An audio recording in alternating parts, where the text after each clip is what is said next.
Life പദ്ധതിയിൽ ലഭിച്ച വീട് ജപ്തി ചെയ്തതായി പരാതി. ആരോപണം കേരള ബാങ്കിനെതിരെയാണ്.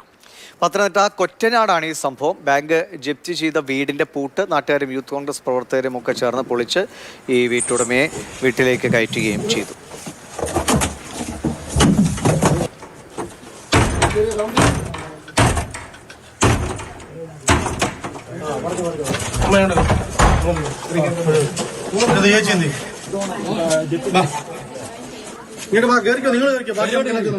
ഇതിനകത്ത് ലൈഫ് പദ്ധതി കാര്യം കൊടുത്ത വീടാണിത്. ഈ പാവം പിടിച്ച ആൾക്കാരെ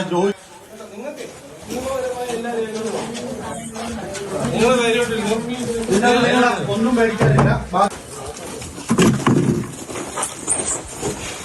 വിവരങ്ങൾ നൽകാനായി സി കെ അഭിലാൽ ചേരുന്നുണ്ട്. അഭിലാൽ, ഇതെങ്ങനെയാണ് ഈ ലൈഫിൽ കൊടുത്തൊരു വീട് ജപ്തി ചെയ്യുന്ന ഒരു സാഹചര്യം ഉണ്ടാകുന്നത്? കൃത്യമായ അന്വേഷിച്ച അങ്ങനെയൊക്കെയല്ലേ ലൈഫിൽ വീടുകൾ നൽകുന്നത്? പിന്നെ ആ സ്ഥലത്തിന് എന്താണ് ഇത്തരത്തിലൊരു പ്രശ്നം വരുന്നത്? കൊറ്റനാട് പ്ലാങ്കമൺ സ്വദേശി പ്രഹ്ലാദൻ എന്നുള്ള ആളുടെ വീടാണ് ദൃശ്യങ്ങളിലുള്ളത്. ഈ വീടാണ് ഇന്ന് രാവിലെ കേരള ബാങ്ക് പ്ലാങ്കമണിന് സമീപമുള്ള ശാഖയുടെ അധികൃതർ ഇവിടെ എത്തി വീടിൻ്റെ സർഫാസി നിയമപ്രകാരം വീടും സ്ഥലവും ജപ്തി ചെയ്തു എന്ന് സൂചിപ്പിച്ചുകൊണ്ട് ബോർഡ് വയ്ക്കുകയും ഉണ്ടായിരുന്ന പൂട്ട് പൊളിച്ച ശേഷം പുതിയ പൂട്ടിട്ട് അത് സീൽ ചെയ്ത് മടങ്ങുകയും ചെയ്തത്. ഈ വിഷയം ശ്രദ്ധയിൽപ്പെട്ടതിനെ തുടർന്ന് യൂത്ത് കോൺഗ്രസ് പ്രവർത്തകരെത്തി ബോർഡ് നീക്കം ചെയ്യുകയും പൂട്ട് തല്ലിപ്പൊളിക്കുകയും ചെയ്തു. ബാങ്ക് അധികൃതരുമായി ബന്ധപ്പെട്ടപ്പോൾ ലഭ്യമാകുന്ന വിവരമനുസരിച്ച് പ്രഹ്ലാദൻ 2017 ഈ സ്ഥലം 3 സെന്റ് സ്ഥലം വാങ്ങുന്നത്. അതിന് മുൻപ് ഭൂ ഉടമയായിരുന്ന പ്രദേശവാസി കൂടിയായ വിജയകുമാർ എന്ന ആൾ 2017 ഏപ്രിൽ മാസം കേരള ബാങ്കിൽ നിന്നും 3 ലക്ഷം രൂപ ലോൺ എടുക്കുകയും 2 മാസത്തിന് ശേഷം 3 സെന്റ് സ്ഥലം, അതായത് ബാങ്കിൽ ഈടുവെച്ച സ്ഥലം വാങ്ങാൻ എത്തിയ ആളോ ബാങ്കോ അറിയാതെ കൈമാറ്റം ചെയ്യപ്പെടുകയും ചെയ്തിരുന്നു. അതേ തുടർന്ന് തിരിച്ചടവ് മുടങ്ങിയതിൻ്റെ പശ്ചാത്തലത്തിലാണ് ഇന്ന് ജപ്തിയിലേക്ക് കാര്യങ്ങൾ എത്തിയത്. സ്ഥലം ഉടമ പ്രഹ്ലാദൻ്റെ ബന്ധു ജിഷ ചേരുന്നുണ്ട്. ഈ ജപ്തി സംബന്ധിച്ച് ഏതെങ്കിലും സൂചനകൾ നമുക്കുണ്ടായിരുന്നോ? നമ്മളുടെ നിരപരാധിത്വം നമ്മൾ ബോധ്യപ്പെടുത്തിയിരുന്നോ ബാങ്കിനെ? നേരത്തെ നമ്മളിങ്ങനെ പറഞ്ഞായിരുന്നു. ബാങ്കുകാർ വന്ന് പറഞ്ഞപ്പം നമ്മൾ അറിഞ്ഞിട്ടില്ല, ലോൺ എടുത്ത കാര്യം നമുക്കറിയത്തില്ല എന്ന് പറഞ്ഞായിരുന്നു. പിന്നെ ബാങ്കുമായിട്ട് നമ്മൾ ബാങ്കിനെതിരെയും ഈ വിജയനെതിരെയും ഞങ്ങൾ പോലീസ് സ്റ്റേഷനിൽ കംപ്ലയിൻറ്റ് കൊടുത്തു. അപ്പോൾ പോലീസുകാർ പറഞ്ഞത് ബാങ്കിനുമായിട്ട് അനുകൂലിച്ച് നിൽക്കുകയാണെന്നാണ്.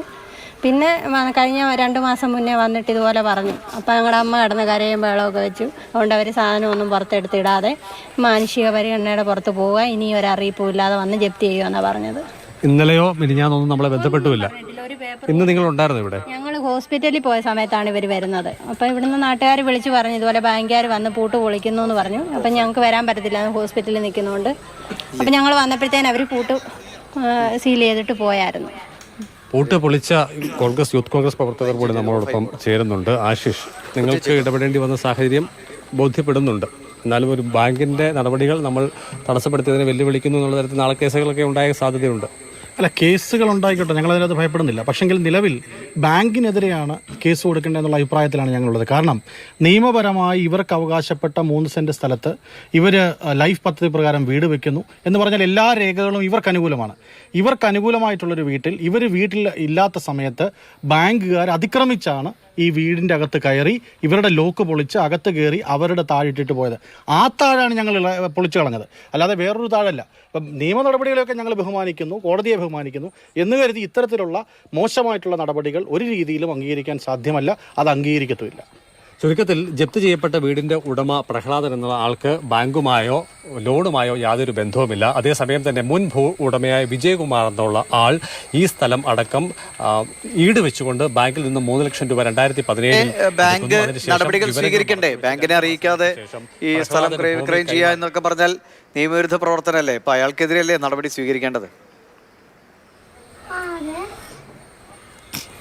ബാങ്കിന്റെ ജില്ലാ ജനറൽ മാനേജർ ശ്രീദേവി അമ്മയുമായി ഫോണിൽ സംസാരിച്ചിരുന്നു. അവർ തിരുവനന്തപുരത്ത് ഒരു യോഗത്തിലാണ്. അതേസമയം ഇതുമായി ബന്ധപ്പെട്ടുള്ള വിവരങ്ങൾ അവർക്ക് നല്ല വിവരമുണ്ട്.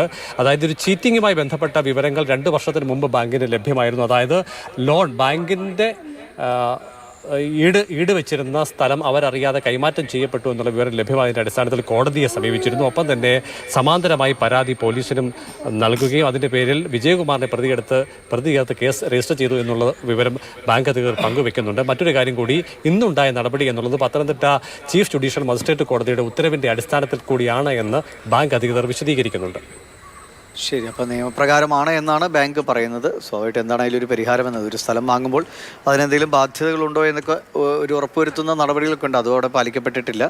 ഒപ്പം ഇങ്ങനൊരു ബാധ്യതയുള്ള ഒരു സ്ഥലം വിൽക്കാൻ ഒരാൾ തയ്യാറാവുകയും എന്തായാലും ഒരു നിയമ പ്രശ്നമാണ്. ഇപ്പോൾ ആളുകൾ തുറന്നു കൊടുത്തു എന്നതൊക്കെ ശരി തന്നെ. അഭിലാൽ, ഇതിപ്പോൾ ഇന്നവർ ചെയ്തു, നാളെയും ബാങ്കിന് അത് നിയമപരമായ രീതിയിൽ വീണ്ടും അങ്ങോട്ടേക്ക് വരാനും ഈ സ്ഥലം ഏറ്റെടുക്കാനുള്ള ഒരു സാഹചര്യമാണോ ശരിക്കും ഉള്ളത്? ബാങ്കിന് നഷ്ടപ്പെട്ട തുക തിരിച്ചുപിടിക്കുന്നതിന് നിയമപരമായ മാർഗ്ഗങ്ങൾ സ്വീകരിക്കാം, അതിന് യാതൊരു തടസ്സവുമില്ല. അതേസമയം തന്നെ ഇതിൻ്റെ പ്രത്യാഘാതം അനുഭവിക്കുന്നത് ഇതുമായി യാതൊരു തരത്തിൽ ബന്ധമില്ലാത്ത ഒരു കുടുംബം, ഒരു നിർധന കുടുംബമാണ്. ലൈഫ് പദ്ധതിയിൽ പരിഗണിക്കപ്പെടുകയും അപേക്ഷയിന്മേൽ വീട് ലഭ്യമാക്കുകയും ചെയ്യുമ്പോൾ ആ കുടുംബത്തിൻ്റെ സാമ്പത്തിക പ്രയാസങ്ങളെ സംബന്ധിച്ച് നമുക്ക് ധാരണയുണ്ട്. ഈ വീടിൻ്റെ ഉടമയായിട്ടുള്ള പ്രഹ്ലാദൻ പെരുമ്പാവൂരിൽ ഒരു ഹോട്ടലിൽ സെക്യൂരിറ്റി ജീവനക്കാരനായി ജോലി ചെയ്ത് വരികയാണ്. അദ്ദേഹം ഏറെ ദിവസമായി വീട്ടിൽ നിന്ന് മാറി നിൽക്കുകയാണ്. അതേസമയം സഹോദരിയുടെ മകൾ ജിഷയാണ് നമ്മോട് സംസാരിച്ചത്. നമ്മളിത് അറിഞ്ഞപ്പം എന്നാണ് ഇത് അറിയുന്നത്, നമ്മൾ വഞ്ചിക്കപ്പെട്ടു എന്നുള്ള കാര്യം? ഏകദേശം ഒരു വർഷമായി. അത് കഴിഞ്ഞാണ് നമ്മൾ ഈ സജി ചെറിയ മന്ത്രിയെ പോയി കണ്ടതും. മന്ത്രി വഴി പ്രമോദ് നാരായണൻ MLA കണ്ടു. അത് കഴിഞ്ഞ് രാജു അബ്രഹാമിനെ കോണ്ടാക്ട് ചെയ്തു. പുള്ളിക്കാരൻ ഡയറക്ടറെ പോയി കണ്ടോളാൻ പറഞ്ഞു. ഡയറക്ടറെ കോണ്ടാക്ട് ചെയ്ത് ഞങ്ങൾ അവിടെ ചെന്ന് അവരെ കണ്ട് സംസാരിച്ചപ്പം ഡയറക്ടർക്കും ഇതെങ്ങനെ സംഭവിച്ചു, എല്ലാവർക്കും അറിയാവുന്ന ഒരു കാര്യം, ഇതെങ്ങനെ സംഭവിച്ചു. രജിസ്ട്രാർ വരെ എന്നോട് ചോദിക്കുന്നു ഇതെങ്ങനെ രജിസ്റ്റർ ചെയ്ത് കിട്ടി. എഴുത്തുകാരനോട് ചോദിച്ചപ്പോൾ അയാൾ പറഞ്ഞു അന്ന് പറ്റും, ഇപ്പം പറ്റത്തില്ലെന്ന്. പക്ഷേ അയാൾ മരിച്ചും പോയി. പിന്നെ നമ്മൾ വീണ്ടും ഞാൻ രാജു അബ്രഹാമിനെ കണ്ട് പറഞ്ഞു. അപ്പോൾ പുള്ളി പറഞ്ഞു ചെയർമാനെ കാണാൻ. ബാങ്കിലെ മാനേജർ ചേട്ടനുണ്ടായിരുന്നപ്പം ചേട്ടനെ ഞങ്ങളെയും കൂടെ അവിടെ നാട്ടി ഇറക്കുക, നിങ്ങളോട് സംസാരിക്കാൻ ഞങ്ങൾക്ക് താല്പര്യമില്ല, ഞങ്ങൾക്ക് വിജയനുമായിട്ടാണ് ഇടപാട്, വിജയനുമായിട്ട് സംസാരിച്ചോളാമെന്നും പറഞ്ഞ് ഞങ്ങളെ അവിടെ നിന്ന് ഇറക്കി വിടുക. നിങ്ങൾക്ക് ഭൂമി തന്ന വിജയകുമാറിനോട് നിങ്ങൾ സംസാരിച്ചില്ലേ? വിജയകുമാറിനോട് സംസാരിക്കുമ്പോൾ എല്ലാ ആൾ പറയുന്നത് നിങ്ങൾക്കൊരു പ്രശ്നവും പറ്റത്തില്ല, നിങ്ങൾ പേടിക്കേണ്ട, ബാങ്കുകാരെ വിളച്ചില്ല. അത് അങ്ങനെ തന്നെ സംസാരിച്ചത്, ബാങ്കിന്റെ വിളച്ചില്ല, നിങ്ങളൊന്നും പേടിക്കേണ്ട, നിങ്ങൾക്കൊരു കുഴപ്പവും പറ്റത്തില്ലെന്ന് പറഞ്ഞു. അദ്ദേഹം ഈ സ്ഥലത്തുണ്ടോ ഇപ്പോൾ? അയാൾ റാന്നിയിലങ്ങാണ്ടാണ്, അയാളുടെ വീട് തൊട്ട് താഴെയാണ്, അയാളുടെ വൈഫും മകളും അവിടെ ഉണ്ട്. പക്ഷേ അയാൾ സ്ഥലത്തില്ല. അയാളെ ഞങ്ങൾ സംസാരിച്ച് ഞങ്ങളുടെ ഉപ്പാപ്പൻ ഒരു പാർട്ടിയും കൊണ്ട് വന്നു. ഈ 4 ലക്ഷത്തിന് ബാങ്ക് ഇത് സെറ്റിൽമെൻറ്റ് ചെയ്ത് കൊടുക്കാമെന്ന് പറഞ്ഞു. കഴിഞ്ഞ തവണ ഒരു ബാങ്കിൽ നിന്ന് അപ്പാപ്പൻ ആളിനെയും കൊണ്ട് വന്നു 4 ലക്ഷം രൂപയ്ക്ക് ബാങ്കുകാർ സമ്മതിക്കുകയും ചെയ്തു. അപ്പോൾ വിജയൻ അവന് 1 ലക്ഷം രൂപ അയക്ക് വേണം, പിന്നെ 4 ലക്ഷം രൂപ നിങ്ങൾ ബാങ്കിൽ അടച്ചിട്ട് രജിസ്റ്റർ ഓഫീസിലോട്ട് പോരെ, ഞാൻ അവിടെ വെച്ച് രജിസ്റ്റർ ചെയ്ത് തരാം, അയാൾക്ക് ഇങ്ങോട്ട് വരാൻ ബുദ്ധിമുട്ടുണ്ടെന്നാണ് പറഞ്ഞത്. അതുകൊണ്ട് അപ്പാപ്പൻ അവിടെ നിൽപ്പുണ്ട്, അപ്പാപ്പനോടാണ് സംസാരിച്ചത്. ബാങ്കുകാരും സംസാരിച്ചത്, പക്ഷേ അയാൾ സമ്മതിക്കത്തില്ല. അയാൾ പൈസ അടച്ചിട്ട് അങ്ങോട്ട് പോരാൻ പറയുന്നു. ദിവിഷ, ചുരുക്കത്തിൽ ബാങ്ക് സ്വീകരിച്ചത് കോടതി ഉത്തരവിന്റെ അടിസ്ഥാനത്തിലുള്ള നടപടികളാണ്. ആ നടപടികൾ വെക്കേറ്റ് ചെയ്യണമെങ്കിൽ നിയമപരമായ നടപടികൾ സ്വീകരിക്കണം. അതിനുള്ള സാമ്പത്തിക ശേഷിയോ നിയമപരമായ പരിജ്ഞാനമോ ഈ കുടുംബത്തിൽ ആർക്കുമില്ല. ചുരുക്കത്തിൽ എന്ത് ചെയ്യണം എന്നുള്ള വിഷയത്തിൽ യാതൊരു എത്തിയും പിടിയും കിട്ടാത്ത ഒരവസ്ഥയിലാണ് ഈ കുടുംബാംഗങ്ങളാകെ ഉള്ളത്.